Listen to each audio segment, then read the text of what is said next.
Телесните инвалиди на рапна екзистенција, без можности за работа со минимални финансии кои ги добиваат од државата. Сега се пред нов предизвик. Лути се на владата оти како што велат новиот предлог закон за социјална заштита кој го подготвува Министерството за труд и социјала. Наместо да ги унапреди нивните права, дополнително ќе им го отежни животот. Лицата приматели на додаток за мобилност ќе го изгубат правото на туѓа нега, бидејќи согласно законот би требало да одберат користење на овие парични средства, но само по еден основ.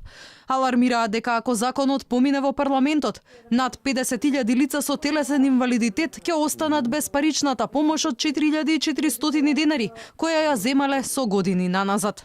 Правото на туѓа нега и правото на мобилност во претходниот закон беа со јасна дистинкција како две различни функционални права. И реално, ако досега, а правото на туѓа нега во Република Македонија слепите го примат од 46-та година, не можеме туку така да го укинеме, затоа што тоа си има своја намена. Паричниот додаток за мобилност ви служи за полесно слободување на просторот низ града. Значи, што тоа значи? Дали ќе користите кола, дали ќе користите такси, дали ќе користите човек кој што ќе ви подружува, тоа е ваш избор.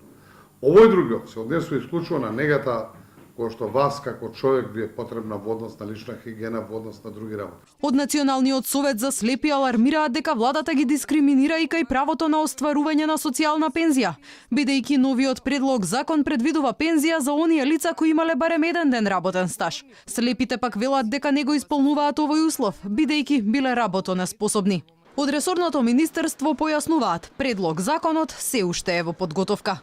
Во овој процес на подготовка се земаат предвид мислењата на сите засегнати страни, вклучително и граѓанските организации. Целта на Министерството е да креира законска рамка која ќе овозможи вистинска социјална правда и ќе биде во најдобар интерес на корисниците. Инаку во Македонија над 200.000 луѓе се соочуваат со некаков вид на инвалидитет.